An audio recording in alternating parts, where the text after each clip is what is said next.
Hey Matt, can you hear me? I can. Can you hear me? Okay. Oh, sounds like the baby can hear you too. Can't hear you though. Is your microphone on? Yeah, can you not hear me? Oh, we can hear you now. Perfect. Okay, thanks. Okay. I think probably another 5 minutes or so. Sounds good.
It's on.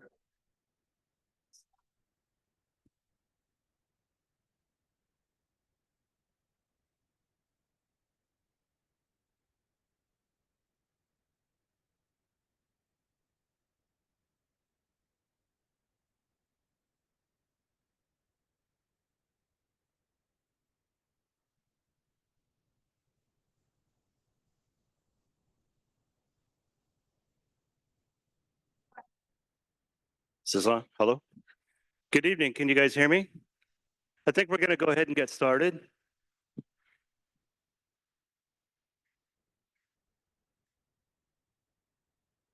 So we have a sign-in sheet over here by the front door. If you could please sign in if you haven't had a chance.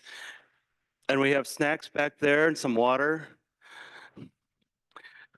My name is Tom Glover. I'm the Community Development Director for the City of Sedro-Woolley. And welcome to our housing forum this evening.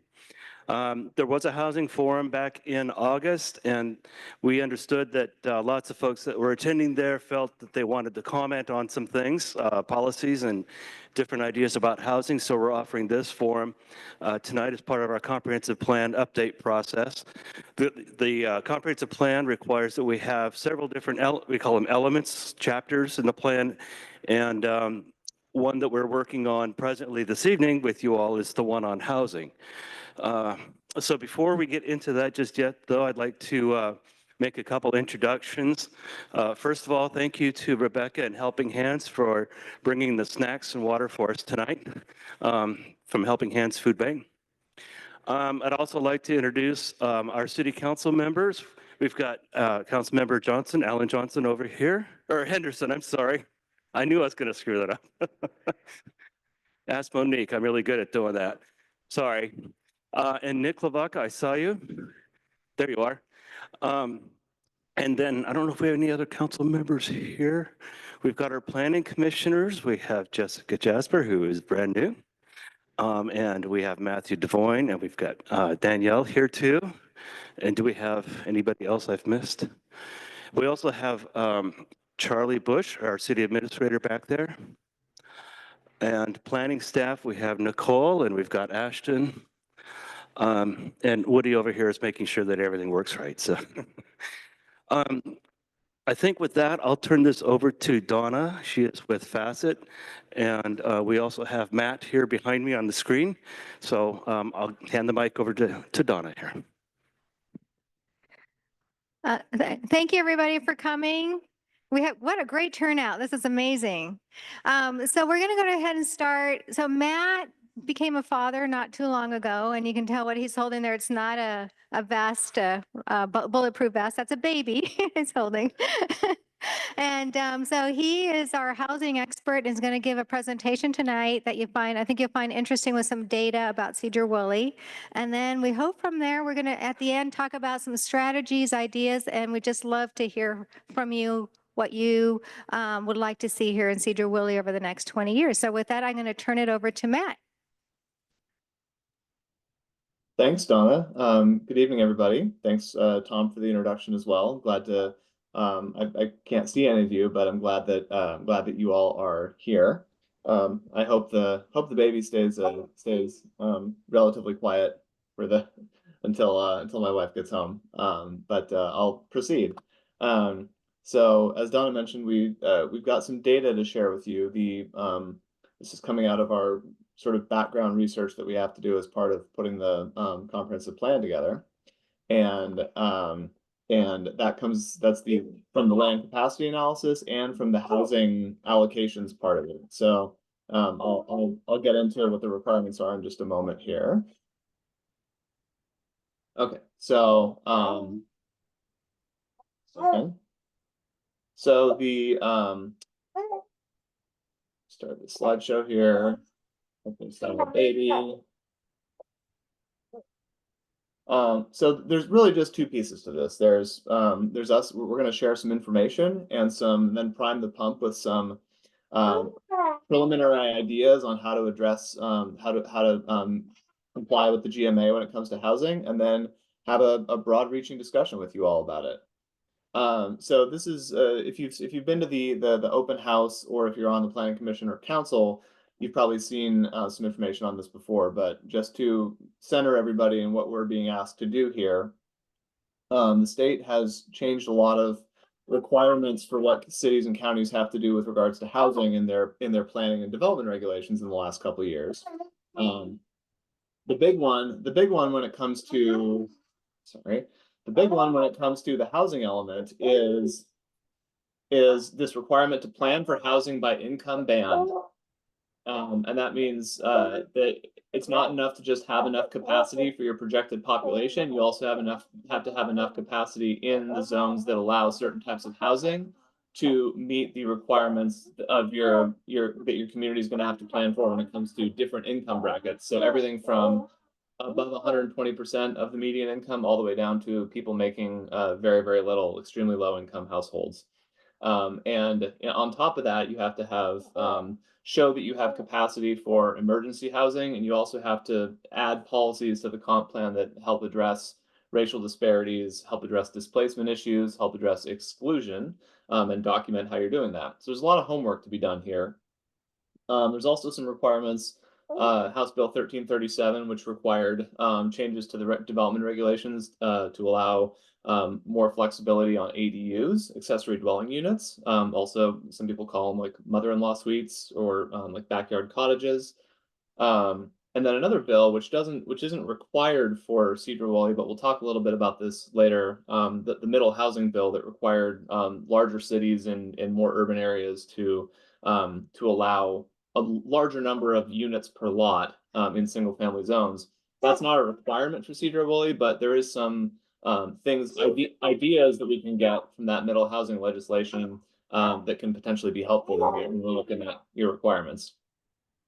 So one of the core, kind of the core principle of the Growth Management Act is to plan for the amount of population and employment growth that you are projected to experience over the next 20 years, and not more than that. The GMA was originally designed to help protect farmland from suburban expansion. And so you have to show like we have enough capacity to meet our projections and we're not going to expand the urban area beyond that. And so these targets, these population projections and growth targets are set at the county level as part of a collaborative process between Skagit County and all the cities, kind of the population projections from the state, and then kind of figure out what each community is going to expect. This is an excerpt from that official table from the county, from the countywide planning policy process, that says that Sedro-Woolley has to plan for 4,000 additional people on top of the 2022 baseline by 2045, which is a large amount of growth, but 14% over 20 years. That's if you think about it, like per year, few hundred people per year, becomes a little more of a manageable idea. You also have to accommodate employment growth. The projected employment growth for Sedro-Woolley over the next 20 years is about 2,400 jobs. Because your last comp plan did not have a jobs figure for the Swift Center, employment's not going to be an issue for you, but I will show you a map in a little bit that shows kind of where the areas are with employment capacity in Sedro-Woolley. And then this last one, this is the one that's really the topic of discussion tonight. This is the new thing that the city is required to do as a result of all the changes to the housing element requirements in the GMA. And this is as part of a collaborative countywide process. You get, hold on.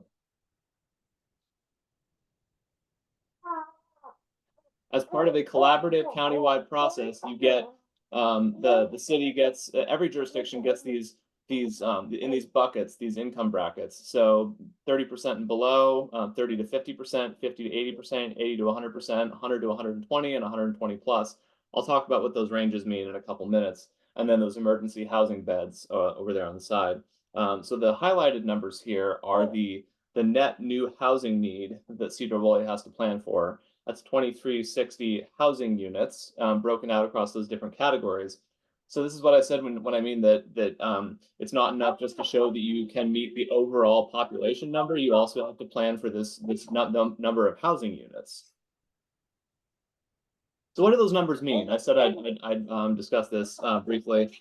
The percent of median income comes out of some numbers that the federal government publishes every year, and they're unique to counties or metro areas.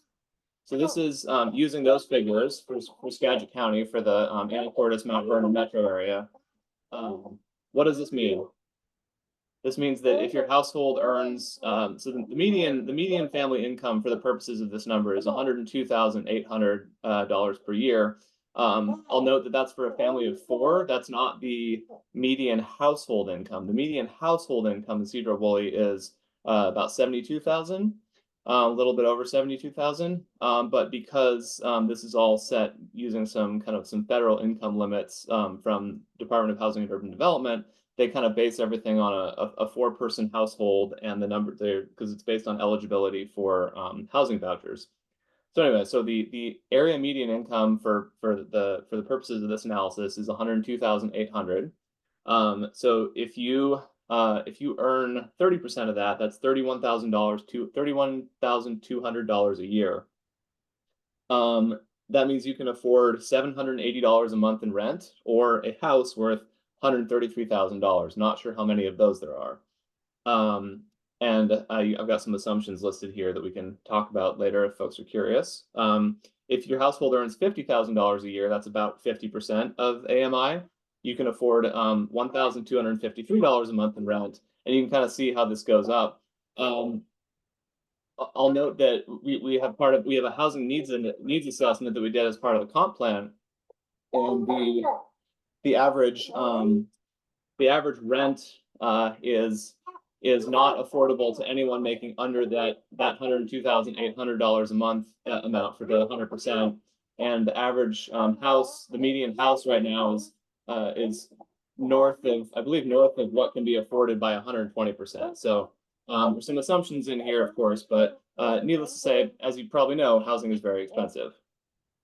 So this is a lot of numbers here. I'll just focus on the bolded stuff on the bottom. This is from the land capacity analysis that we did for the city, and these are all the different zones. And I'll tag team with Nicole here to talk about what the kind of the densities and the lot sizes are in these residential zones. But what this came out to showing with all these, if you look in the this final housing units number over here on the second column from the right. 2,088, so a couple hundred units short of the target or the housing target, which, if you'll recall, was 2,360. Population, you're actually good, but the important thing is that these may not necessarily, this 2,088 may not necessarily line up with what you're sort of having to plan for according to the new GMA requirements. Employment capacity, you guys are fine. You have capacity for 3,933 jobs. This is a map that we did for the city for employment capacity. You see the Swift Center up there in the upper right-hand corner of the screen. So there's a decent number of vacant properties located along Highway 20, and a few partially vacant, meaning a relatively low improvement value to land value sprinkled throughout the older core of town there. But what we really care about is the housing stuff right now. So as I mentioned, the overall number, you're about 272 units short. But if you look at the way this is grouped, this is the state guidance on this, on how to comply with the housing element. You can group all the 80% and below area median income brackets together. And you are 825 units short on that 80% and below number. 256 units short on that moderate density number. So that's things like middle housing, duplexes, triplexes, townhouses, and surplus of 809 units of single family. Yeah. Matt, can we stop here for a second? Sure. We're going to go back. Can you go back to the slide on zoning? The zones? Yeah. Okay, thank you. Hold on a second. Okay, so a little bit of planning 101 from Nicole. Friendly neighborhood planner. So a lot of you might be thinking, what does R5, R7, R15 mean? So a little bit on that. So if you take a look at the zoning maps in front of you, the R5 zoning is going to be everything you see in yellow. The yellow, that means 5 units per acre maximum. And everything in yellow, you're allowed to build single family And essentially, it's limited to that. Your R7 zoning, that's going to be kind of the light tan color, almost orange, not quite. R7 is going to be a slightly higher density. So you're allowed 7 units per acre at max, and that allows for single family and duplex construction. Then your R15 is the most dense for your residential zones, and that's going to be that darker orange color.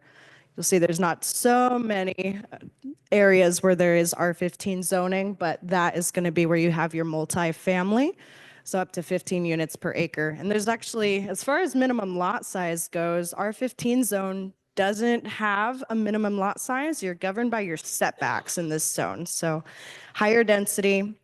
R5 and R7, you've got your larger lot sizes. So for R5, you're going to have 8,400 square foot minimum lot sizes. And then for R7, 6,000 square foot minimum lot sizes, just to give you guys an idea of what we're working with as far as our residential zones. And yeah, you can see kind of the large amount of R5 zoning that we've got. That kind of reflects these numbers that you're seeing here with the surplus of single family housing. Joe, thank you. Thanks, Nicole. Yeah, I appreciate that. I'll also note that I've got some capacity in here in some of your commercial zones, which do allow housing in some cases, a certain number of units per building in some zones, a certain number of kind of floors above based on the height in other zones. And so there's some sort of low to mid density kind of multifamily capacity represented in the commercial and mixed use zones as well, which Nicole can show you where those are on the map. I can't see the map, obviously, but.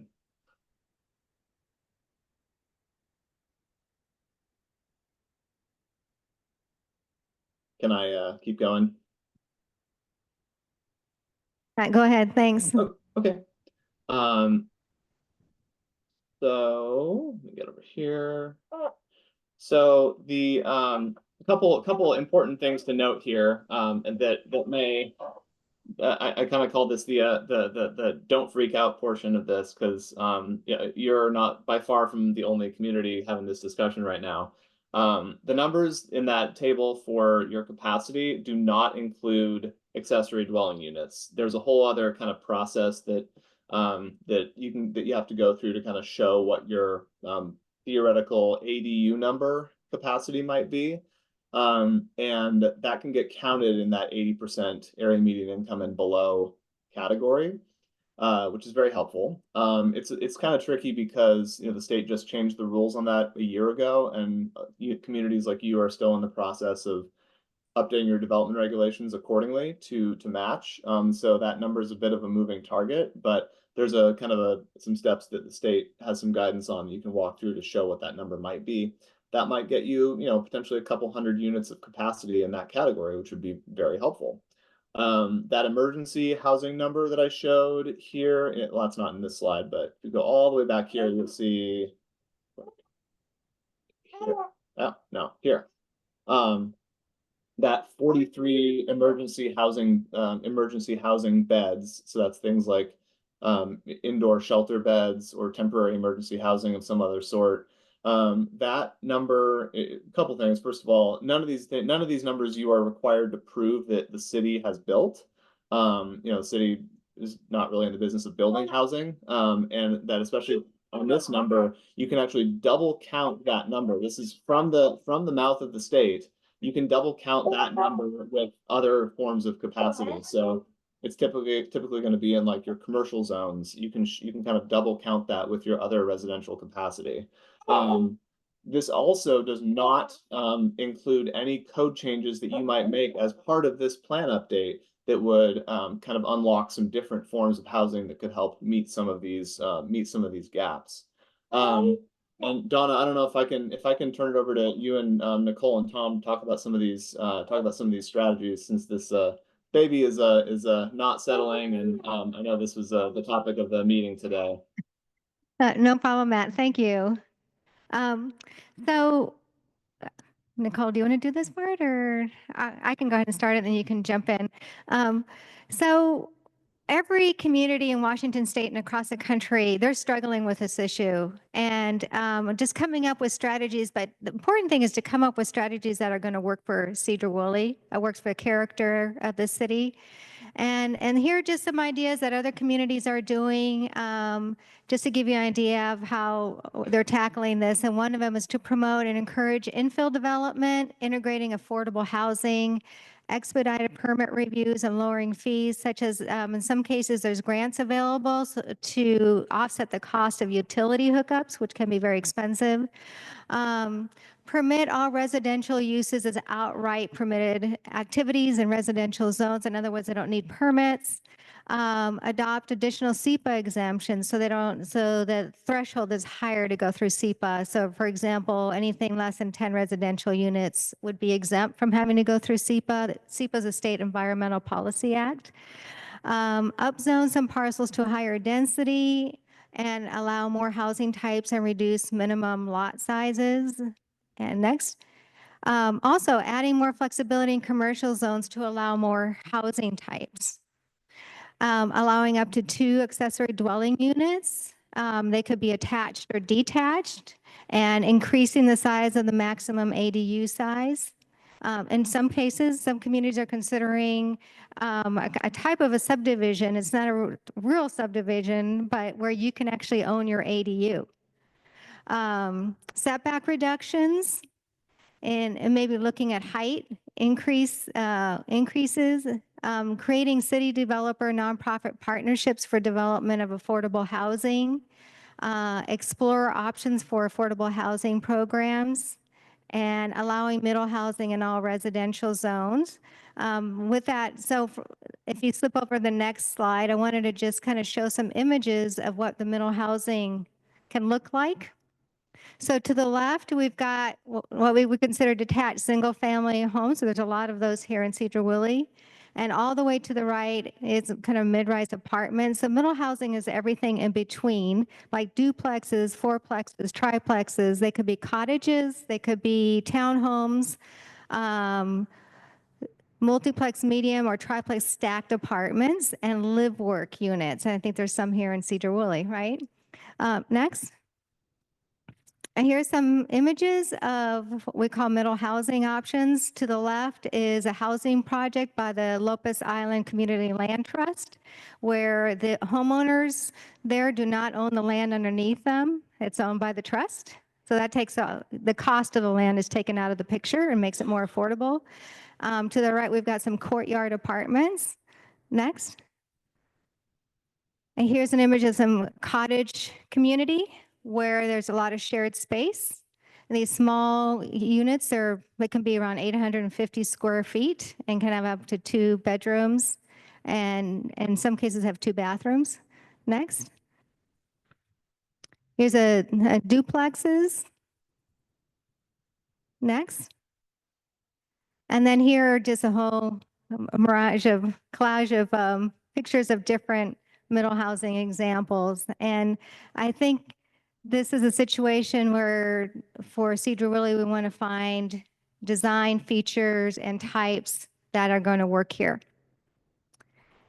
Next. So this is where we are in the schedule with a comprehensive plan. We are almost at the halfway point, and the next thing will be is we discussed today, the city feels like we need more input on housing.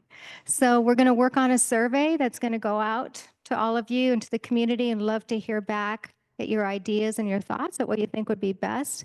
I know there was a visioning survey before and we got some good input on that, but we want to get a little deeper and try to figure out some policy language and development regulations that are going to provide the housing that best fits Sedro-Woolley for the next 20 years. And then what we hope is to have a draft plan by late spring. And at that time, we're going to have another open house and more community input.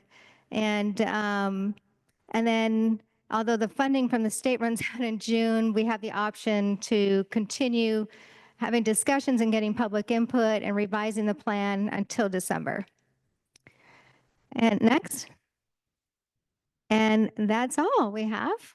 Love to hear your questions and thoughts, concerns.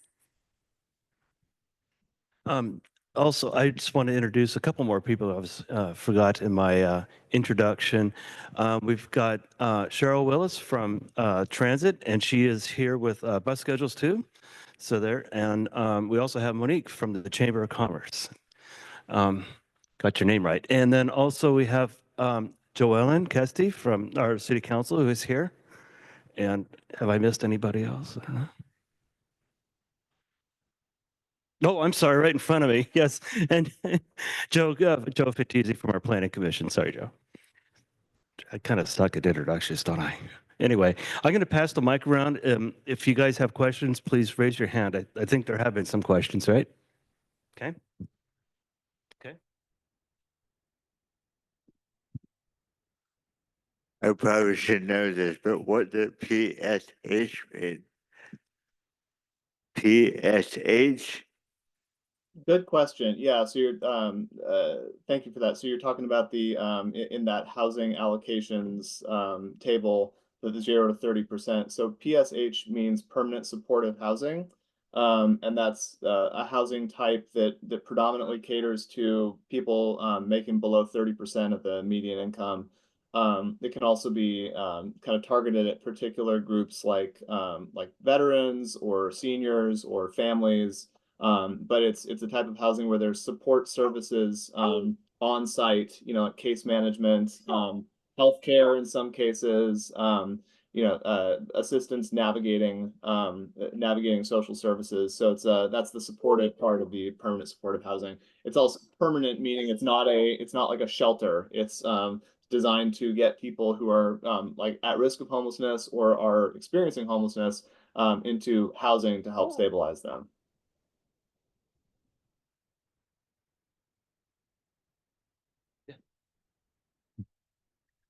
I was just wondering, I don't think the Growth Management Act talks about like public spaces, like places for kids to go swimming or play baseball, that kind of thing. But that would sure be nice to have more public gardens and just some more things. We have a lot, but the more the better for young people.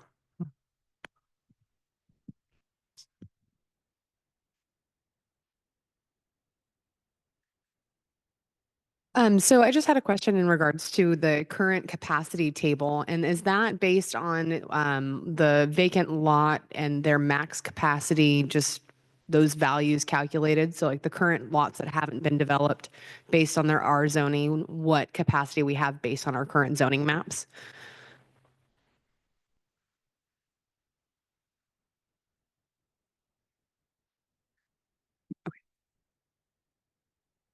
And does that include any like current vacancies within like say homes that are vacant or any of that? Has that been accounted for?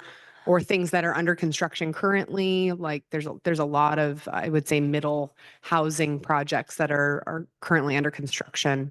And I just, how is that accounted for in a lot of this? So, Nicole, I don't know if you want to answer this, but so the city provided us with some of their building permit data up to a certain point, and I don't know exactly where it is. So we may have missed something that might be under construction now. What it does take into account also is if there is a lot that only has one home but has the capacity to be subdivided into, you know, 3 lots. We did take that into consideration. Thank you. You're welcome. Thank you.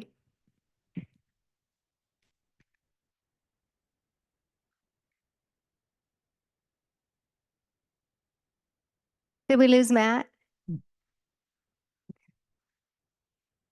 Oh, okay. Thank you. Your presentation went pretty quick, so I may have missed this.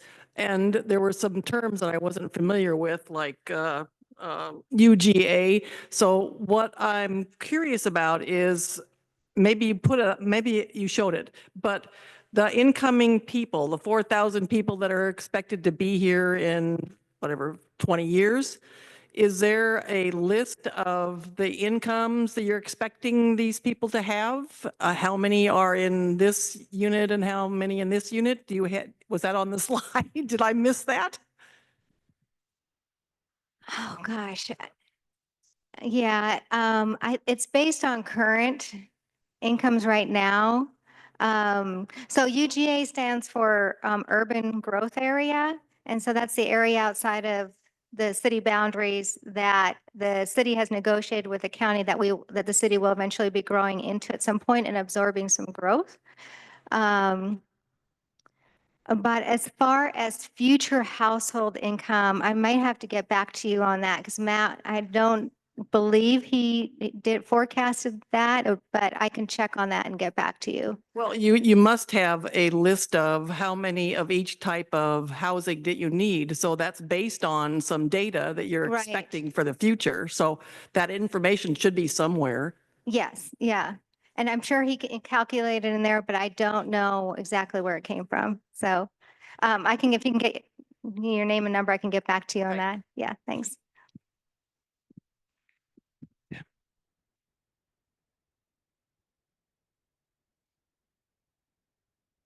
Hi. My first question is the average income of Sedro-Woolley, does that exclude the top 1% or 10% of earners? The ones that are making over $90,000 a year? Okay, I'm sorry, I didn't quite hear that. Can you bring Do it I need to bring it closer? Yeah. Okay. My question is the average income of Sedro-Woolley residents, excluding or including the top 1% of earners?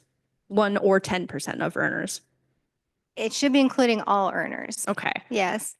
Has there been calculations done for excluding the top 1% or 10% of earners? I don't believe, not that we have done. Okay, Yeah, but I can, that's something we could probably do. okay. Yeah. Thank you.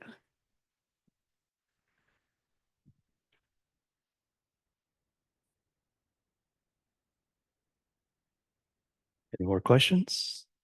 It's your time. There you go. That's good. Okay, so my question is, you have these projections and you need to have this housing available within a certain period of time. Now, for the city, obviously you don't build houses. It requires somebody else to build these houses. And I'm thinking, okay, well, you can make it available and you can do certain things to encourage housing. And kind of what I'm getting at is, I know someone that wanted to do an ADU and they looked into an ADU, and those ADUs are they're not cheap, you know. I mean, you think like, wow, I'm putting this in someone's backyard, and you start looking at all the criteria to do that, and it's pretty much, you're getting close to almost a house almost. And then you've got all of the, you know, Lord, the environmental regulations now with this energy envelope and stuff, and that's really increasing the cost for even the tiny homes I've heard on the trailers. So you can make all of this stuff available and say, okay, it's here for the taking. Like, okay, we're allowing ADUs here and we're allowing this here, but what's to say that you don't meet the target, that maybe the building doesn't occur? Then what happens? You bring up a really good point that I'm not sure if Matt emphasized, is that the city doesn't have to build it. The city just has to show capacity for all those level of houses. So even if they're not all built out by 2045, 2044, it doesn't matter as long as we have capacity for it. And also really good point about the cost of building right now. And I think that's what the cost has been deterring people from building ADUs. And so that's what the city is looking at, ways that we can reduce the cost, but maybe reducing permit fees, the SEPA thresholds, so they don't have to go through environmental review, and maybe partnering with private nonprofits to reduce the cost, things to make it a little easier and manageable for people to build. Just to add to that point as well, there have been a couple of things, aside from what the state's added on as far as requirements. So one thing that the state did have us change is for the impact fees associated with ADUs. Now cities cannot charge above 50% of a typical single family home. So when you're building an ADU between 205 to 400 square feet, you're limited to charge someone 30% of a typical impact fee. And then for anything above that, up to 800 square feet, then you're limited to the 50%. So that's helped some people as far as the cost of construction and that sort of thing. Additionally, for the city of Sedro-Woolley, something that we've been playing around with, an idea there is getting pre-approved plan sets for ADUs. So that way, anyone who comes in takes a look and says, you know, I think I can fit an ADU on my property. The city would have a pre-approved set of plans, some that already have gone through the plan review process and would work as far as our design review requirements, our size requirements, those sorts of things. And all they have to do is say, I want that one. And so that removes the plan review fees association with getting your permit. All you would really need to pay for is your permit and those reduced impact fees. So helps people out a lot there. On the impact fee you were talking about, did you say that's this, on the impact fee, did you say the state is regulating that? Yes, the Oh, state okay. did mandate that, yeah.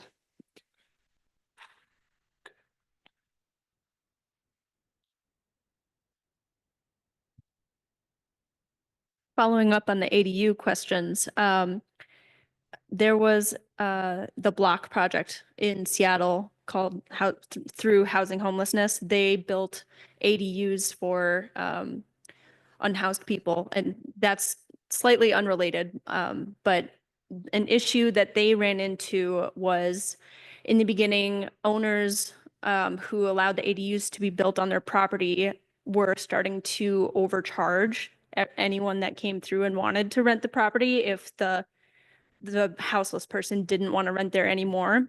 And so my question is, will there be a rental cap put on owned ADUs if they are not separated or zoned differently than the single family?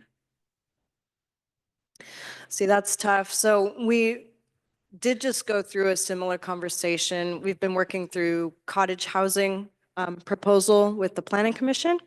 And the similar question came up, if we could cap people on how much owners could charge for rent. And the issue is if we outright permit a use in a residential zone, we cannot then condition it on affordability. So I don't know all the legalities behind what we would need to do to add on a rental cap. I don't know if you know anything, but. So would the ADUs be then just considered an extra building on that single family lot as opposed to an accessible, affordable housing option? Essentially, yes, just at Okay. the smaller scale, Okay. right? So it kind of, yeah. Okay, just clarifying. And then along the same line as renting versus owning, was there a calculation done on how many average current renters versus current owners we have? I think we have that data, but I'd have to get it because Matt is the one who did that work Okay. with and with another member. So we can get that information to you if you like. Okay. Yeah. Yeah. I that'd be great. apologize. He had to get He has a he had to baby. get off. So Okay. yeah. And then an additional follow-up question to that is in the population calculations that were done, is that population growth based on permanent residency or temporary residency? It's based on, well, they consider permanent, but I believe he also included, for example,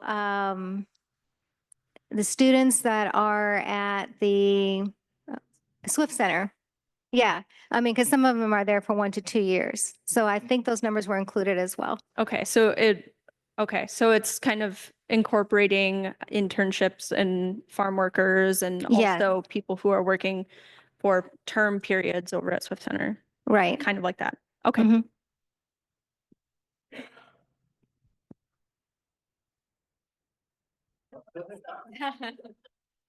Um, not jumping off of the last topic, in the zoning map, something I've always noticed is that our high, like intense housing is always placed next to industrial use. You can see that specifically like in Mount Vernon, they have a lot of missing middle housing next to the Steelworkers Recycling Center and the Sanitation District. I'm curious if in our efforts to rezone, well, are we rezoning? Okay, well then I'll continue with my question. If we are going to consider rezoning, is it possible to consider putting a green buffer between the high volume zoning, like the R15 maybe and the R5 between the industrial? They always tend to be full of minorities and essential workers, and we don't want them getting the short end of the stick. So something that we do have in our code right now to kind of help alleviate the very different allowances in those zones is we have screening requirements, right? So landscaping screening, if you want to put up a wall or berm, fence or something like that, that tends to help with that sort of thing. But I do agree with you. There tends to be that pattern. So something that we do have to do when we consider rezoning is to create a gradual transition between our residential zones. So we don't like to stick R15 right next to your R5, right? So then you have your big apartment complexes right in the middle of your single family neighborhoods. It doesn't mesh very well. So we try to create a gradual transition. So you got single family, eases its way into duplex, eases its way into the triplex, fourplex, and then you start getting into your larger apartments. So yes, something to consider, absolutely. Okay, that's all the questions I have for now.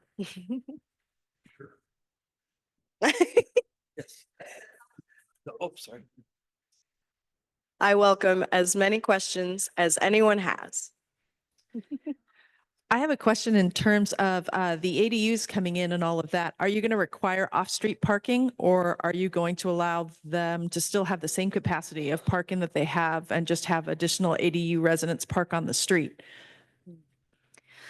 So that's something we'll need to consider. Right now, our current ADU regulations require that you have one additional parking space for an ADU. So if you're going to have your single family residence and an ADU, that's 3 total parking stalls on site. And you cannot reserve public on-street parking for your use, given that it is public parking. So I would just really like you guys to consider that. I mean, even driving Jameson is like the gauntlet at night. So I can just imagine if all of a sudden all of these ADUs came onto site and they aren't required to have that off-street parking, that it would become even more of an issue than it already is. So. right. It's easier to have the infrastructure in place first than to create an issue and then have to deal with it down the line when you have way too many people parking on the street, and it creates traffic hazards and the bus can't pull over, things like that. So thank you for that comment. Do you have any data on what is charged for rental units in the city? And if not, can you put that in the survey? Oh, yeah, we could. I think we have the data. But yeah, we can do that. I just don't, I don't have it on the tip of my fingers here, but we can definitely include that in the survey. I think that would be helpful. Yeah.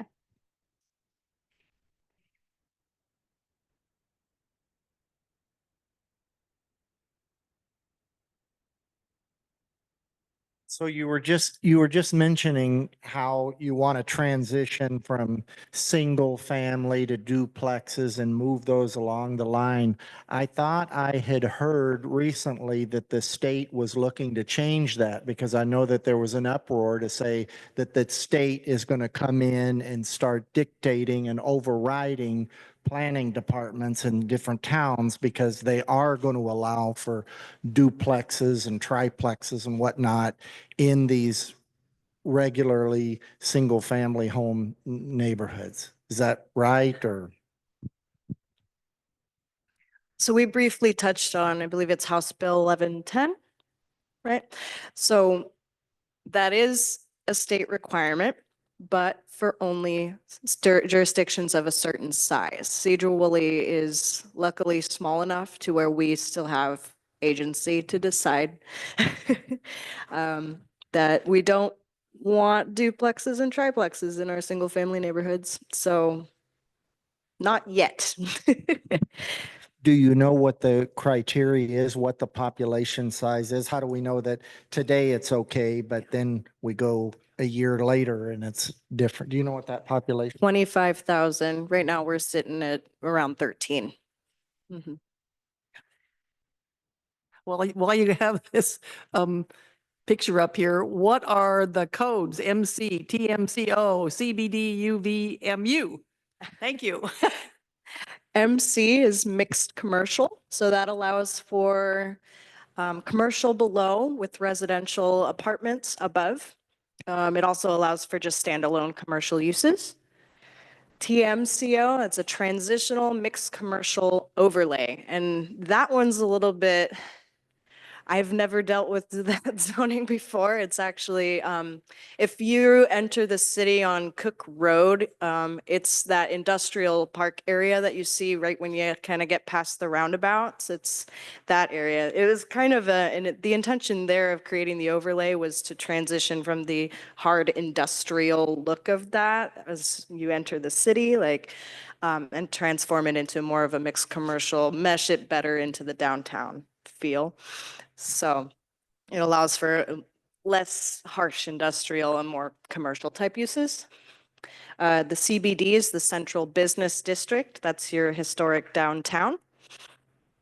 And the UVMU is the Urban Village Mixed Use Overlay. And that is the, you'll recognize it right behind McDonald's, those larger, there's a 5-story building there right now that called the Depot, and that allows for, it's similar to mixed commercial, but it does allow for a higher range of commercial uses and more residential units as well, so.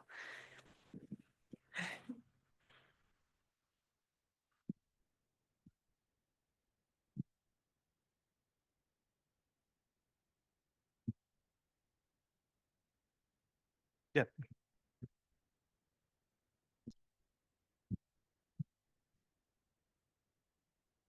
I'm curious if there's any effort to map, I mean, existing transit routes or streets that could have the capacity to accommodate a transit route in the future to understand like where transit could serve higher density housing as well. Is that something that will get looked at all? So that's something that would come down when we're looking at our transportation element. We work closely with Skagit Transit, and we look at other things as well, like bike and pedestrian paths, shared use paths for that sort of thing, where the hot spots in the city where people are trying to get to and from. So it's absolutely something we look at, yes. Mhm.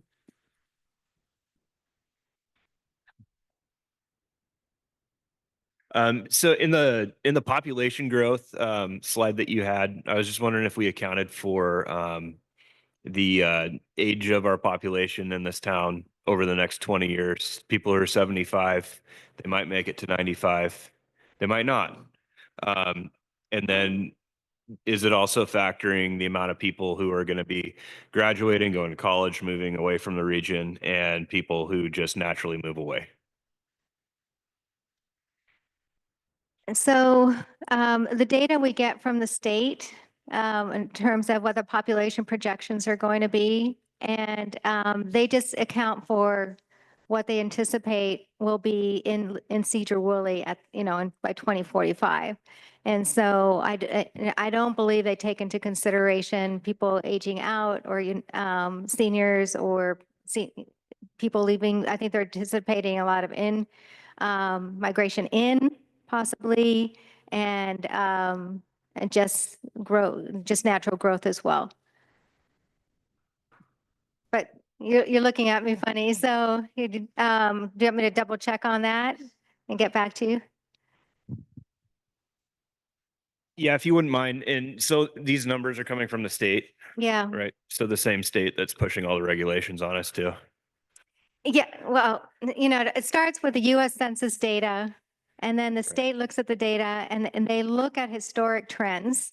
And based on the historic trends, they extrapolate out to determine what our population growth is going to be for all the cities and towns and counties in the state.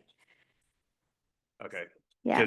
Because a couple months ago we were looking at a much higher number in that 20-year timeline to 2045, Mhm. and it dropped significantly. So do you see it fluctuating much more by the time we finish doing the comp plan? I think we're getting pretty close. There's one, and these are, again, like based on the 2020 census data. And I'm not sure where the numbers we were looking at before may have been earlier data from 2016, which were just estimates from the 2010 census. So I think this data is pretty close to where we are right, what is most up to date based on best available information. Thank you.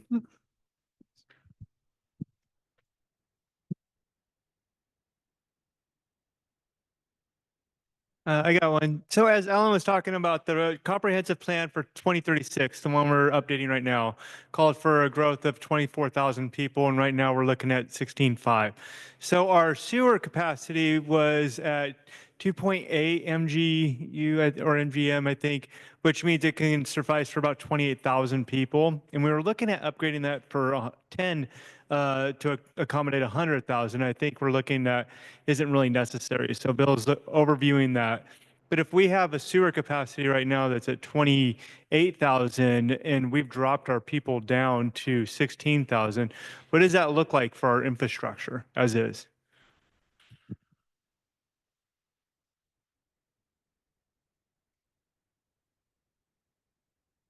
Yeah, this. Mhm. Right. Yeah. So what he's saying is, yeah, so part of the comprehensive plan is we've got a lot of different elements, and we've got a utilities element that's going to take into consideration our sewer capacity. And there's also a capital facilities element that's going to take a look at roads and other facilities. So we've got a whole team of consultants, and we're working with Public Works on that. So we should have some answers for you by early spring, late winter. We're going to be looking at future capacity. And whoever's providing sewer, for example, if it's the city or if it's a private, I think it's a PUD here, right? Or it's a city. So the city has to plan for available capacity for future growth in all areas, including their sewer and water. And then they might have to adapt. If numbers change, other numbers go up or numbers go down, then they need to adapt to that. So one thing I'd like to do with the questions that we've heard today is go back, listen to the audio, and write down all these questions. And for some of these, like that last one, I mean, we're gonna have to get input from our Public Works Director on that. But I think these are good questions to ask and stuff, of course, that we need to be thinking about before we get the plan done. But just to let you guys know, I would like to record. I mean, it is being recorded, but I'd like to write it down and then add that to our study and come up with the answers for those. Yeah. So I'm trying to get to the what are you asking us to do tonight? And I thought, I guess you guys want solutions and support to help with housing. Has there been an inventory of lots and vacant lots and everything that could hold that kind of capacity? And even if it's privately owned or publicly owned, or has there been because one of the things that I'm working on a project, an ADU project, and it's looking at how do you support what infrastructure we already have. That's a good, we can do quick builds on things we already have the infrastructure. Let's build there. Besides, it takes a long time to build like a low income housing or the the Martha's Place in Mount Vernon. It takes a long time to build projects like that. So has there been an inventory of what lots are available to build on? Yeah, so the data that Matt presented, that took into account, we did do an inventory of all the available lots. And it's also based on the existing zoning as it is today. So we looked at the potential. So based on current zoning. But I think you're wondering whether, for example, if there's an existing building right now that could be retrofitted, things like that. Yeah, yeah. Mm-hmm. Yeah, and I think that's, we haven't done that level of detail, but that is something that the city could explore. Just a question. So let's try to like identify the columns. So vacant meaning has not been built on at all. yet. Correct. Partially vacant means I have a house, but I'm in R5, so I have 4 surplus. Correct. So I am counted as 4 essentially there as partial vacant.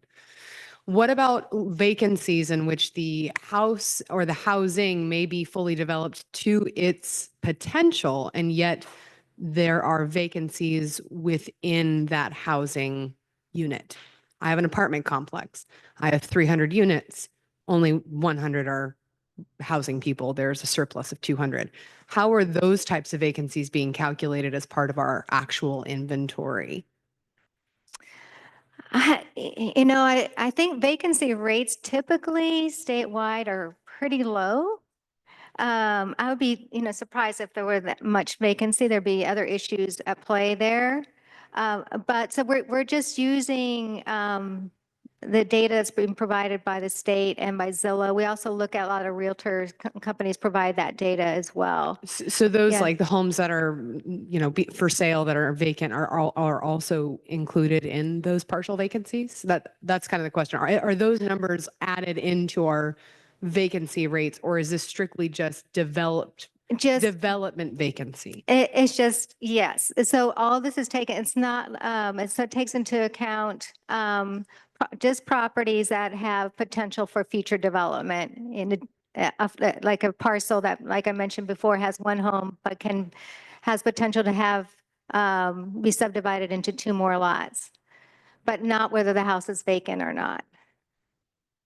That's a good question. It'd be great to get that data.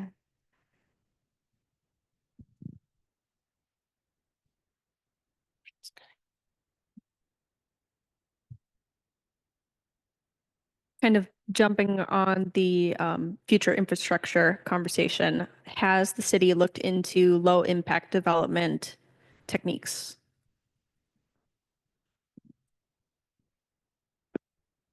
Low impact development is as defined by the Washington Stormwater Center as bioretention facilities for stormwater, rainwater, groundwater. You install them in places where your facilities can benefit from the lack of additional use. The answer absolutely is yes. So, sorry, yep. So permeable pavement, rain gardens, cisterns, things like that. Cool. Oh, yeah. So many things. Not just Yeah. typical, I'm sorry, not just your typical retention pond. Yeah. And just a little bit of history here. So I've been on the planning commission now, I want to say about 13 years. So everything that I'm hearing here, a lot of us know a little bit more than our consulting firm because we're the ones that actually put the stuff in place. And these are great answers. So ADUs in particular, we knew the state was going to come at us when all this stuff came in. So we got ADU code right in place. And our original ADU code just called for one ADU per unit, had to be owner occupied. But the state now came in and said, hey, you have to put two. So you're going down Jameson, right, a 6,200 square foot lot. And all of a sudden, the state of Washington says, hey, you could put two, right? So if we take every residence in the city and now multiply it times 3, right? That's what the state is saying that we have to do. But the comprehensive plan update is not about that. It's kind of like a roadmap, right? So we have to take what the state is telling us in the GMA and accommodate how we can get to different numbers. And nothing is linear, nothing goes straight on up. So discussions we had about sewer capacity, all this stuff, absolutely has been front and center when we come up with these policies and goals. And here's an example, UVMU. One of the reasons we looked at that was to get the capacity in here and start going vertical, right? Where we don't have to take up a lot of land to preserve some of our single family residences. But then you have private property rights, right? So, and yes, things are very expensive to do an ADU. So a private property owner needs to commit to that. They still have the permitting. Granted, there's reduced fees and things like that. But so far, I think we're on track to accommodate everything that we're supposed to do. But right now, looking 20 years out, who knows what's going to happen in 20 years? And the state's the one that gives us these numbers. And you're right. We thought there were going to be about 25,000. So when I heard they came down to 18,000, I was like, yeah. Because it does make it a lot easier because we're not required when we hit a certain population growth. And right now we're in a growth phase, right? So let's see how we absorb this. Okay, but we still have to accommodate things in our latest update. And yeah, we get into the weeds in this commission, we really do. And we're just trying to do the right thing because we love this community. Yeah, right? absolutely. So that's where we're at. Thank you.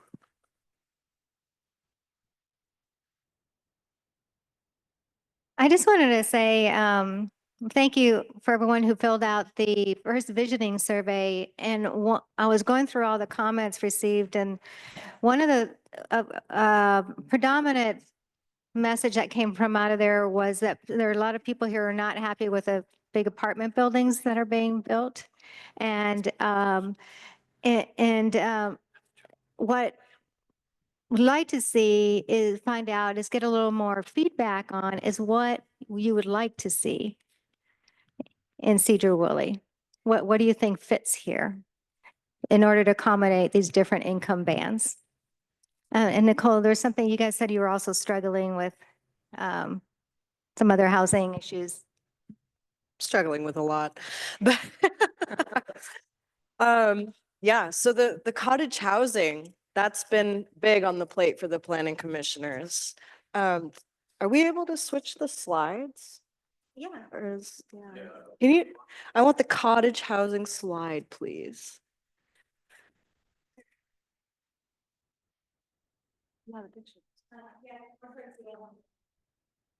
There, that one. I want to get everyone's thoughts.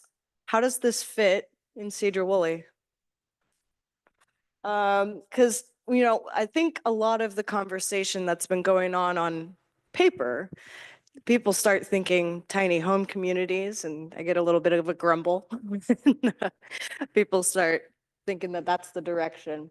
But cottage housing, the way that we've been envisioning it, lots of open space, landscaping, you're still got the separation based on, between the structures, a good separation there. So it's not like you can reach your hand out the window and give sugar to your neighbor in the kitchen window. But, these are nice community feel. You feel proud of what you're living in, but it still works towards meeting that middle housing need, right? Because our city, we've been focused on developing single family housing, multifamily housing, but what can we provide somewhere in the middle to meet the needs of our younger families, people that are just now, I found myself in this situation not too long ago.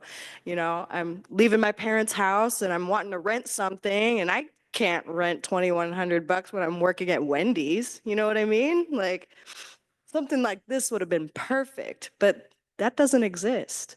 What about for people that are nearing retirement age and they've got their 3-bedroom house and suddenly, they're empty nesters, their kids have moved out. I don't want to clean all that. I can't even mow the lawn. So I want to downgrade, but there's nothing for them to go to. Things like this are the answer. And, we'd like for people to come to our planning commission meetings and our council meetings and provide input, give us comments, like, what do you like? What don't you like? Because we're trying to come up with things like this, something really nice, but it's hard to do that. Yeah. So, Oh, I was just going to say, I love cottage housing. I think there's been really successful cottage style developments and they're incredibly popular. I live in a 100-year-old house in Sedro-Woolley that's 680 square feet. So this isn't a new thing. This is the history of Sedro-Woolley as cottage housing. And this is the history of most of the housing in our region, really. And small homes are easier to maintain. They're just a lot more feasible for people. It was a home I was able to buy as someone who was working in like early professional years at a nonprofit, which is like, that's not a thing that you can do very easily. And I think this is a type of housing that should be prioritized more because it lets people have the character that they want, but it's actually achievable, or hopefully, I mean, assuming housing prices don't continue skyrocketing, but this kind of thing is like maybe something that can help more people access the housing market that they're interested in accessing in Sedro-Woolley. And so, yeah. Thank you for the feedback. Yeah. Something that we're struggling with at the planning commission level is how can we keep these affordable? Say someone comes with the grand idea, I would like to build a cottage cluster and it's for affordable housing, they have some people move in and life is great. And then someone comes down the line and buys up the property and turns around and resells it for a higher price. So suddenly that dream just kind of goes out the window. So how can the city try to incentivize truly affordable housing over time? My comments about the cottage, do you visualize that these would be owned by the people living there or rented? I think that makes a difference as to whether they, invest in something and will upkeep it. If you're renting it or people just move in and out, there's little incentive to keep these, nice, the surroundings nice. So what does the city think about that? We have certainly talked about that. Thank you. So we're working on it right now and looking at different concepts such as land trusts. One of the ways to control the price of housing and keep it affordable is to have a land trust, different government entities where they own the underlying land. The owner owns the actual unit. And there's a lot of, RV parks that are like that now where the land is owned by someone else, basically leased a space, but you still own your unit. So in different land trust models, we looked at one in Arizona just recently that keeps the price to 40% of what the market value is. And whoever owns it, and if they sell it in the future, they're still going to be limited to 40% of what the market value is at that time. So these are just ideas that we're looking outside of Sedro-Woolley, outside of the state, to see what particular models work. But again, those are public-private partnerships, right? A lot of land is owned privately here. So unless federal government starts writing grants, other people come on in and start buying things, and you can set up these different concepts. We have private homeowners here. However, we do have nonprofits. I know Helping Hands is looking to do something similar. We have one of the religious organizations looking to deploy this type of housing. So we're just working on that code right now, and we are taking our time with it. And that's the first thing I said when that box opened up. This is something that is so important that we need to get it right the first time. So it's something that we are not going to rush in code. But like I said, no one shows up at planning commission meetings. We were talking about this just Tuesday night. We would love to have people show up, just like we have here. We want to hear what everybody has to say. So then there's no surprises when something gets enacted into an ordinance and then the pitchforks come out and they say, well, I wasn't heard. Well, listen, it was advertised in the paper. There were public hearings. There was everything possible that you can have input on something. And yes, we will listen. And I always say this, the fly on the wall is the least heard. So you need to show up and participate like the rest of us do. Absolutely, you bet. That's why these are really important discussions right here, because we really do want to get it right. But again, we serve a couple of different masters, right? Yes, we are a Growth Management Act city. So we have things that we need to be compliant with in order to get different grant funding for transportation, whatever. That's just the game. You know, there's a lot of cities in Washington that do not want to participate in the GMA because they just don't need it. I look down south, Kelso, Longview, Pacific County finally became part of the GMA because they really didn't need it. They didn't need things from the state, but we are part of the GMA. And again, these comprehensive plan updates are policies and goals. It's not like all of a sudden people are going to start banging down the door and we're going to increase by 5,000 plus people. We have a lot of development going on right now, and it's brand new stuff, compliant with code, landscaping, and everything else. And our development community, I think, does a fantastic job abiding by it and putting really good projects in town. And right now, yes, we have a growth phase going on here, and yes, it will take time to absorb it. And a lot of things are out of our control as well. Cook Road, here's an example. That should be 2 lanes, right? You're going to hit a railroad track. How do you get over it? You see traffic back all the way on up, and it's not just Sedro-Woolley. Things are coming out of Concrete. They're coming out of Lyman. There's expansion going on up there. We can only do so much. So yes, is our capacities fine for Sedro-Woolley, but it's everything else coming at us, right? We got Highway 20 and Highway 9. So we have a lot of competing types of resources.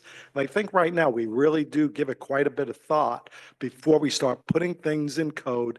And there is the opportunity for everybody in this room to show up at these meetings and hear us out. And there's public hearings all the time. We want to hear you. So thank you all for coming tonight, because this is really valuable information. Sure. That is out of my pay grade, okay?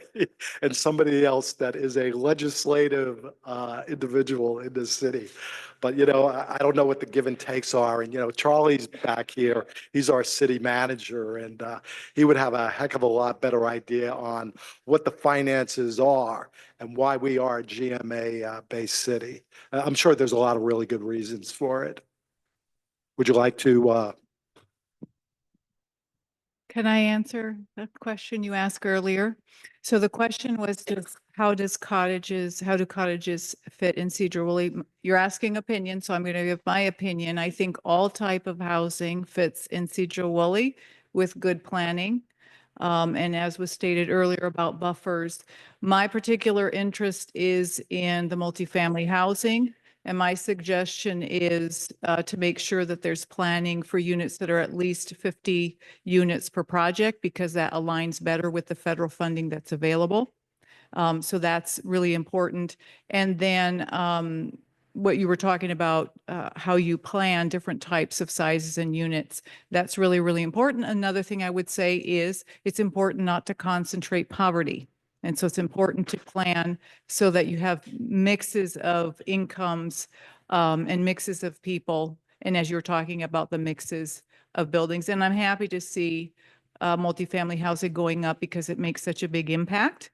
And you're talking about young people who can't move out of their parents' homes. You're talking about seniors who need to downsize. So my particular interest, so I say yes.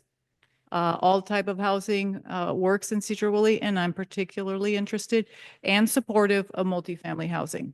Thank you. I was talking with Tom Glover, our community development director back there as well. There are certain criteria that put you into becoming a Growth Management Act county, and the biggest one is population. And I don't recall what the population threshold is, but Skagit County's been in that category for at least a decade, probably like 2 or 3 decades, at least back to early GMA.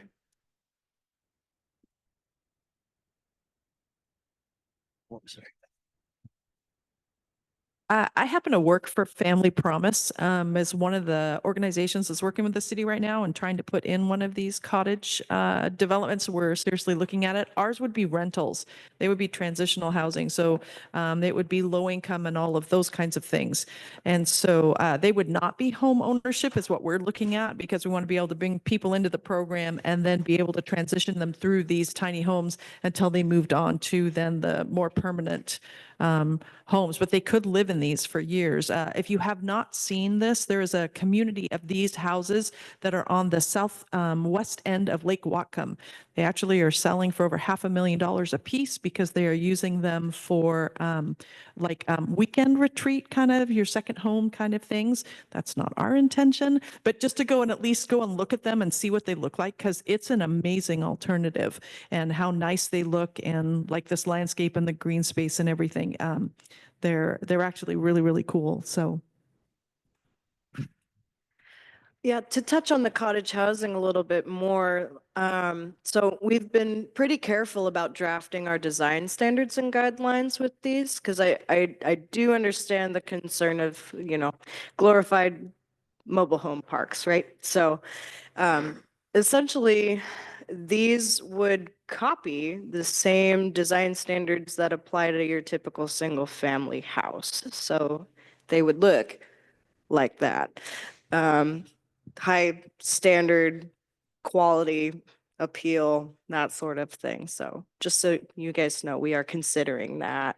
We don't want them to be just kind of, I threw a container in my backyard and called it my cottage cluster or something like that. So. Can we toggle back to the income band slide, please? If Matt's still on. Oh, sorry, Woody. It's Woody. Run, Woody, run. Get your steps in.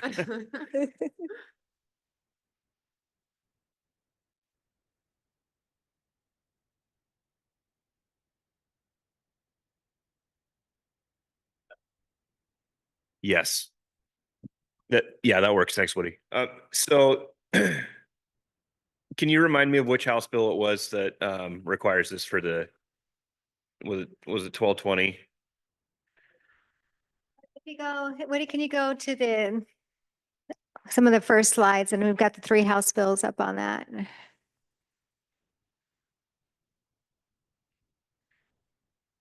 Yeah, so we have, 1220 is the one that requires to plan for income band, and that is a new requirement that we didn't have to do before. We just had to make sure we had enough housing. Yeah. Sure. So for the comp plan, do we have to show that we have the capacity to build that certain number of units? Or do we have to actually build them? We just have to show capacity. Okay. And so let's just say you got your 30% AMI, your 50%, your 80%.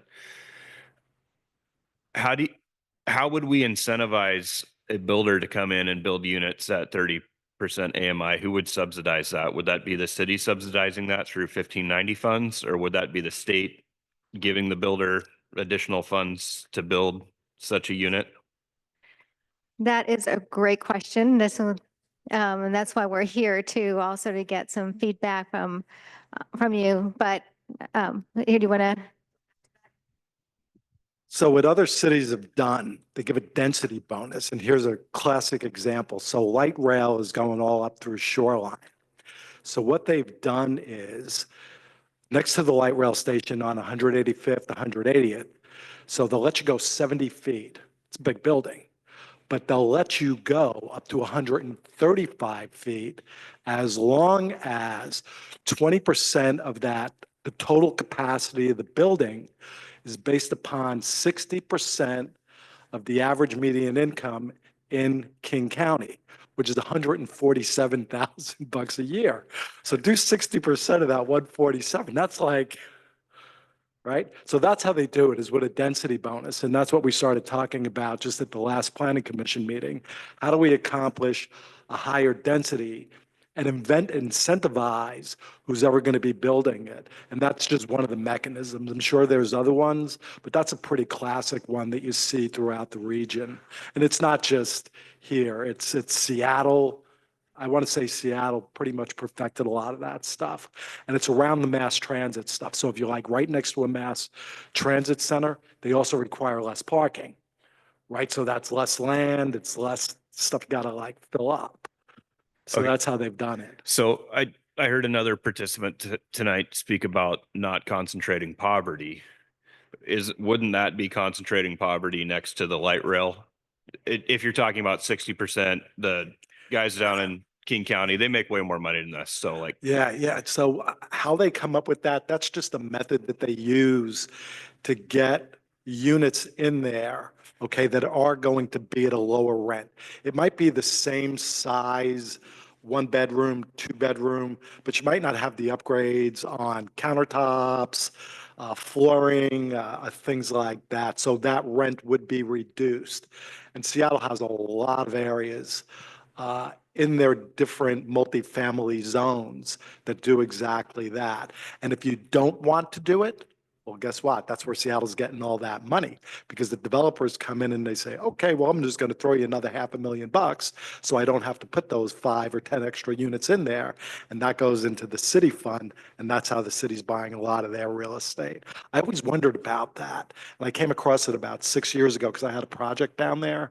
And it's kind of interesting to see what different jurisdictions are doing to accommodate that. But again, it's all based upon what the state is requiring everybody to do. So everything is on the table exploration wise, but that's one of the ways they get that extra density in, by giving a bonus, okay, based upon whatever criteria they're requiring us to accommodate. And again, a comp plan is goals and policies. Nobody's going to come in and start building it, but in this particular area, yes, this is the type of housing you can put in based upon the criteria that we spend a lot of time pulling together. We're just not pulling things off the wall and saying, oh, gee, that sounds good. No, it's very intense. We were there almost 3 hours the other night, just even talking about cottages. And we had to like table stuff until the next meeting. So yeah, I just encourage people to show up. right. So, yeah, and I appreciate that. No worries. I do. And so one of the things that I look at when I look at that, of the income bands and those requirements, is sustainability. Mhm. Like are we just sustaining this until 2045? Or are we sustaining this until we get a new legislature that says, you know what, that's not a good idea, that doesn't work, so we're going to scrap it? Guess what? That's brilliant, because that's exactly what it is. It's a moving target. Okay, this year on this comp plan, we need to do a climate change element, right? So, okay, so what do? Count the cows in Skagit County that are kicking off a whole lot of greenhouse gases? But now we have to accommodate that, and potentially the city is on the hook to get consultants on different things that we've never dealt with before. That doesn't really apply to a city of barely 14,000 people, but we have to do it. See, there's elements in the comp plan that are mandatory and some that aren't. And now this climate change element is a mandatory one, and we have to have it done by the end of 2025. Snohomish County, they have to have theirs done by the end of this year, where I would have thought they would have been further on out. And 25,000 population and above, like Marysville, Edmonds, Everett, they're at the end of 2026, where, you know, we're pretty on top of it. And this isn't our first rodeo with comp plan updates. But yeah, there's a lot to think about. A lot of the elements are fine, but there's other ones that definitely need to be be tweaked, especially the capital facilities on capacity for surface water. So we talked about mitigation to not pump all this surface water into the system, dump it into the river, so you can do different things on sites, and everything is on the table. And a lot of things have changed over the years too, right? So you saw things maybe 10 years ago that didn't exist. And now all of a sudden you have really, really great stuff that you can incorporate into your new design plans. And we learn by mistakes in the city as well. We've seen projects that were done maybe 15, 20 years ago that really didn't pencil out the way it was. And when you do like code like the UVMU, did we create something great, or is it the Bride of Frankenstein, right? So right now, I love the two projects that went in that UVMU. So they were built as intended. So like I said, there's a lot of discussion that happens before any of this stuff ever makes it up the chain to the mayor and council to take a look at. We get in the weeds, we really do. So if you want to get in the weeds with us, come on out. Thanks, Joe. No worries. So I just have a follow-up question to that, where you're saying, a proportion, you'll be able to have additional development units if you do a certain percentage of yours as 30% AMI. Yeah. Yes, understood. How are other cities ensuring, I mean, effective policy has to have accountability and has to have sustainability. So how are cities ensuring that developers are actually holding true to those units actually being sold or rented at that dollar value? How is that regulated? Is it the city? Is there someone, are you adding an FTE at the city that is regulating these developers that are opting in for that? How is that done? That it just seems.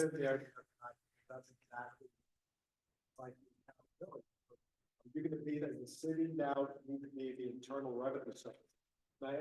Everything's online, so you can read through our reporting, and I made a joke, right? A lot of people work in cash, right? So all of a sudden they're going to show a tax return that says X, and your neighbor comes pulling up in a Tesla Model S, right? I don't know how other cities are doing it, but they will police their, they do have the ability that when a developer comes in, I'm sure there's compliance documentation that they need to provide to the city. Because I think that's a lot of people's fear, is that we talk about, oh, it's going to be an affordable housing development. Right. And then what ends up happening is these developments go in and those promises were empty. And so then we have a community holding the bag that we've just become more and more expensive as time has gone on because promises weren't met, or there was no accountability or procedure for that to occur. And not that we as a city have the ability to, run our own housing sector or want to be landlords, because that's not what cities are designed to do. But it just kind of, it's a very complicated, I appreciate that it's a very complicated element that needs to be addressed, but it's the accountability portion, I think, is a lot of people's fear. Yeah, and I'm sure it's a challenge, right? When you look at the bigger cities, like the city of Seattle, which they have their own thing going on there. I mean, they want to cap rental rates, things like that. That takes it to a different level that I've seen cities like New York City, Chicago, that they have the ability to do that. But this is all like new territory, really, in the state of Washington, especially I want to say in the past decade, when you are looking at a 400-foot studio apartment in Seattle going for $3,000 a month. But again, you have supply and demand too. I see so many units being built in Seattle. Cranes are everywhere. And there's a lot of businesses that are leaving the city for a whole lot of reasons. So quite frankly, I hope the people that they're building for, because a lot of that stuff was already planned and permitted maybe 5-6 years ago, before COVID, after the Great Recession. So somebody better be showing up to absorb that housing. And if they don't, guess what? Rents start to decrease. Then you start looking for the telltale stuff. 1 month free. So you'll see these signs adding up as far as rents not going up as much anymore. And we've seen that. Things have started to flatten, have started to come down, and more supplies going online. So like I said, we're kind of in a catch-up phase right now. But back to your original question, how do you police it? We're just working on the code right now, and we haven't come up with any, that there's things out there that are on this, that are part of the discussion. However, we'll know more in the next couple of months when we start getting the so-called fine print. And again, you can replay all the planning commission meetings because this is where everything starts, online. And if you have comments, you can always make comments. We have a general public comment section, and we say, has anybody sent anything in? Any emails, whatever? There is a process to be heard. So utilize that process. We totally encourage it. I want to see more people at our public hearings. Just the other night, no one, not a single person. So we're okay. Opened up at 6:37, closed at 6:37. If you want to be heard, you got to show up or do it online. You can do it straight off of Zoom. Everything is advertised. And yeah, you get your say. You bet. Thank you. I'd just like to follow up on that a little bit. So there are some mechanisms that the city can use to kind of police it. So for the example, with like limiting to the 40% market value, or maybe an occupant restriction of some kind, where it's like, okay, this housing development is for people who qualify at 80% AMI or below. So whoever is the housing authority there would submit a agreement to the city, and essentially it lays out, this is the model that we're looking at doing. And they record that it's good for 40 years. And then it goes into, if for whatever reason, something within that agreement isn't upheld, then there are penalties that ensue. So there are mechanisms, but at the same time, how can the city really police all of those and make sure that they are meeting those agreements, right? So with the city as large as we are, which isn't very big, I would be the police. So yeah, I've got a job to do. So it's kind of, that's the tough spot. Yes.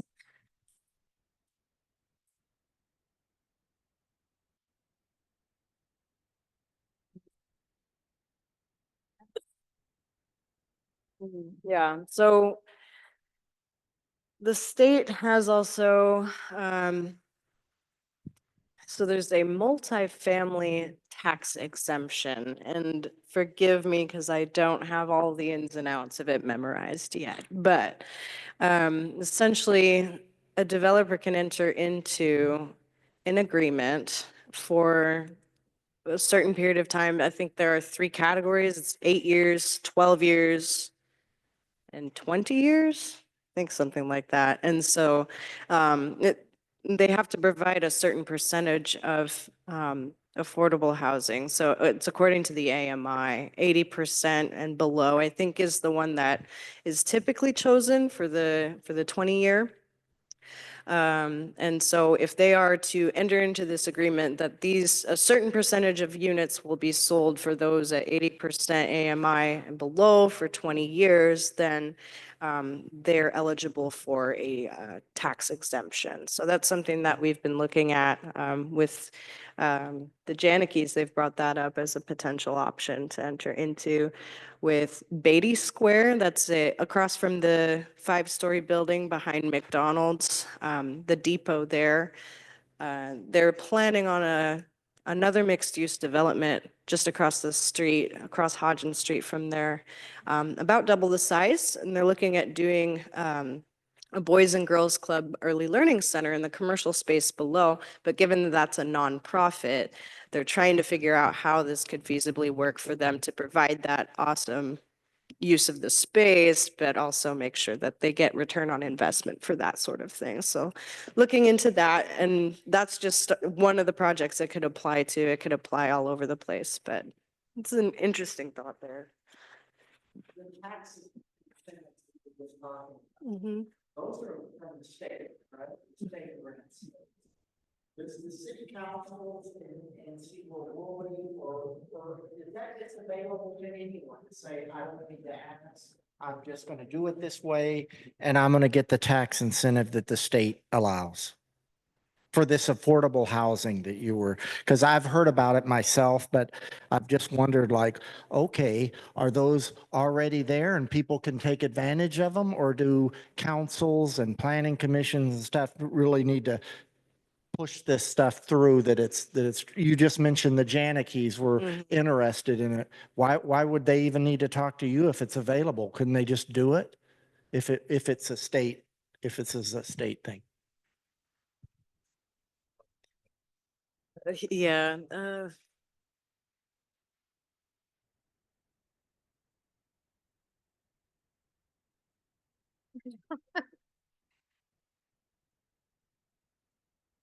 So I don't know the ins and outs of that one.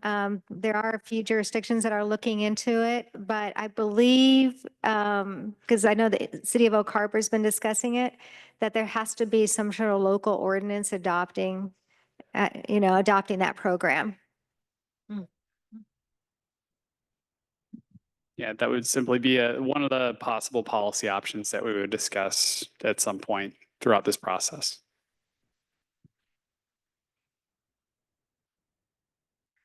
I don't have a question, but more of a statement, and this is not my area of expertise. So housing is not a commodity, and incentivizing people to rent a space for one month off of rent. I would like to see regulations put in place where housing is no longer commodified. Everyone deserves housing, and if there's any way we can make that clear as a community to people who are in charge of developing and building and then renting or selling housing, if there's any way we can make that more clear that housing should not be commodified, I would appreciate that. The elderly population would appreciate that. Low income people would appreciate that. The majority of Sedro-Woolley, who is not a top 10% earner, would appreciate that. And that's all that I have to say about that.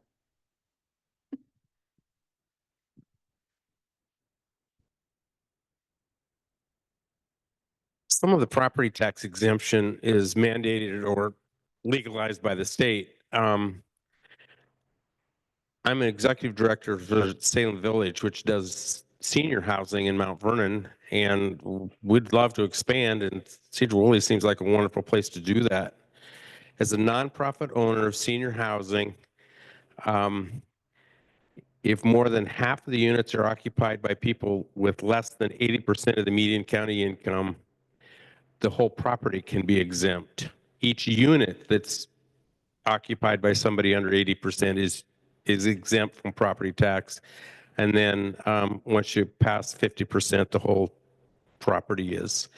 So what we have 163 units total. 25%, 25 units are set up for less than 30% of median county income. We have 36 units for under 40%, a few under 50%, a few under 60%. And then we have a different category of 65 units that are we keep more than half of the units occupied by under 80%. And we take advantage of that property tax exemption.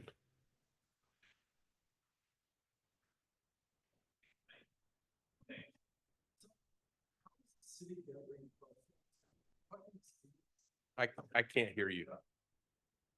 I'm pretty loud. So how does the city get reimbursed for the abatement of the property taxes when they still need to provide the essential public services? Ambulances, right? Does the state reimburse the city for what they're exempting?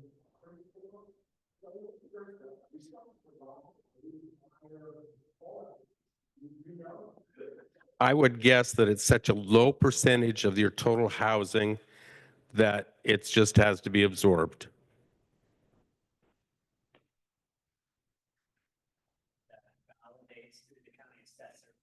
Yes. Yes. carried by everybody else in the community. And it's a small percent to a lot of people, but it's a big value to those few people. So it is offset by everybody in the county for that program. Now, keep in mind, the multifamily tax exemption is a different program, and that program has to be carried by the local jurisdiction. And my understanding, the multifamily tax exemption is it's actually the state's money, but the exemption is the state's. It's an exemption from the state's property tax, not from the local property tax. Everybody Yes. would do it if that was the case, right? If nobody's gonna be done except in court is, Yeah. it has an implication to this, to the city. Yeah, that's certainly something we would study a lot if we get to that point.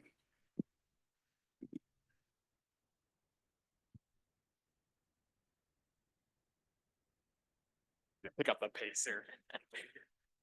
Since I think part of what we're doing tonight is just providing comments on what we like to see, I wanted to echo a comment that the woman behind me said, that she's just supportive of multifamily housing. And I don't see that, supportive of multifamily housing occurring as much as we need to make sure that there is housing available for everyone.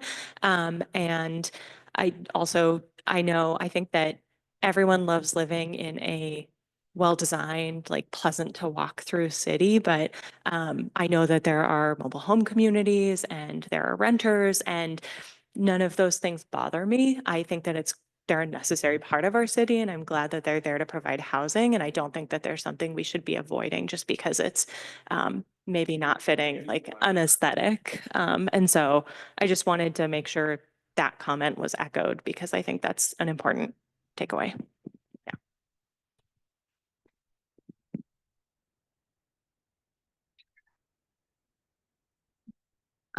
So I mean, I agree with multifamily housing being something that needs to be addressed by our city and our planning. The one concern that I have is the fact that Sedro-Woolley has a lot working against it as far as maneuverability and commute to work, which is and it is really one of our cruxes as a city, is we are technically on an island at the will of DOT, WashDOT. We really are. And I know that that is frustrating because we do want to provide all this housing, but there is such thing as carrying capacity on and safety carrying capacity on our highways. So there are ways that we can be creative and strategically plan, that we are going through this process to make sure that we have capacity for that potential growth. But there may be things that are outside of the city's power and control that will even allow us to hit that $4,000 or 4,000 growth capability moving forward. So I think that being smart with our rezoning and how we handle this map, with the idea centralized around that there are elements that we cannot control, meaning Highway 9, Cook Road, and Highway 20. Unfortunately, we don't have a whole lot of say. So as we do these developments and do new densities and what have you, I do commute every day. Actually a third of my employees in Anacortes commute from Sedro-Woolley. So it is very interesting the amount of miles that are really traveled along those roads daily. So to answer your question, there actually is a plan. It's called the TIPS. It's called the Transportation Infrastructure Plan. So Highway 9 and Highway 20, that is absolutely on the table. So it's based upon a level of service. So when a level of service gets to a 4 or 5, which is the lower end, that allows us to get more grant money for expansion, all different kinds of things. But you're penalized if you actually have a good infrastructure that you can't get the money. Now, Mark Freiberger just retired. He was our director of, public works, and Mark was a master at writing grants. Okay, so it's that really fine line that if you do something too good, all of a sudden you're not going to be able to get funding for it. And a lot of these projects are like 4 or 5 years out. So if you look at our TIPS right now, we have projects that aren't slated until 2027, and that's like right down to paving, striping, all that kind of stuff. So no, it's not willy-nilly at all. We are totally dialed in to what's going on 20 as well as 9. But there's all these different measurable guidelines. It isn't like we just say, well, it's just too crowded here. Well, there might be capacity there, but the problem is further on down the line. And I brought that up earlier. Cook Road, in my opinion, should be 2 lanes both ways. There should either be something going over Burlington Northern or under it, and that overpass should be expanded, right, to accommodate all this growth. And all I know is right now, that's all being discussed, right? But we don't see any really activity on it, but it is being studied. I know from DOT further up the line, but yeah, it's very precise as to what we have going on in town of what we can control and things that are, Skagit County, DOT, but you're right. It's complicated. But I think we have the right people in this community that are really hard at work, getting grants, being on top of stuff. And yeah, it has not gone unnoticed, you bet. Because we all need to get out of here, right? And you're right, this is like an island. There is really no way. We're 4 miles out of Burlington and I-5. I mean, what are they going to do? Move the potato shed? I'm sorry, they're not taking that. They're not taking that signage away. And the Sasquatch Museum, you're not going to move him either. And the only other way is Cook Road. We can move the high school, just move it away.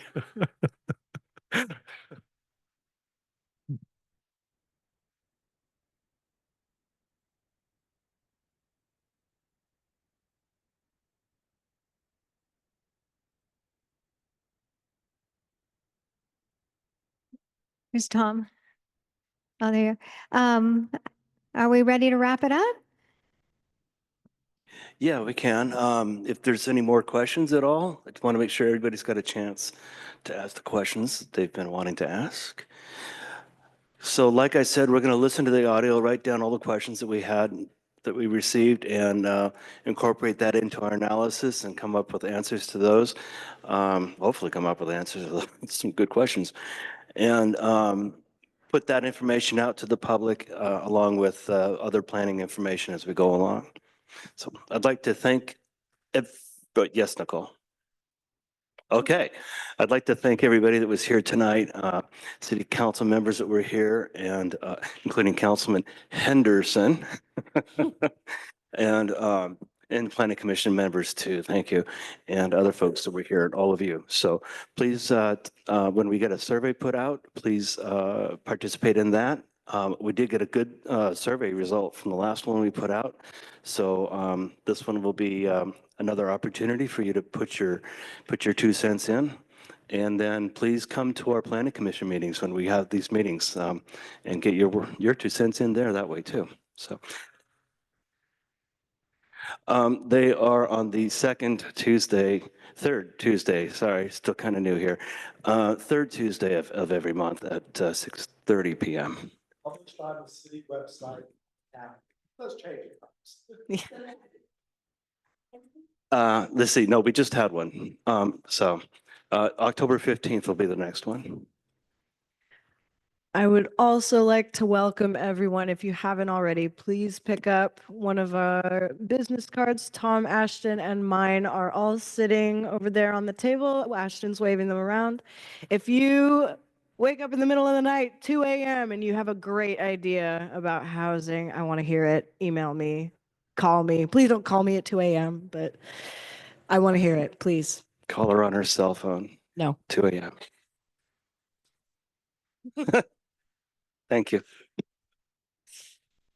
Thank you, everybody, for coming. And please drive safe, walk safe, roll safe, however you got here.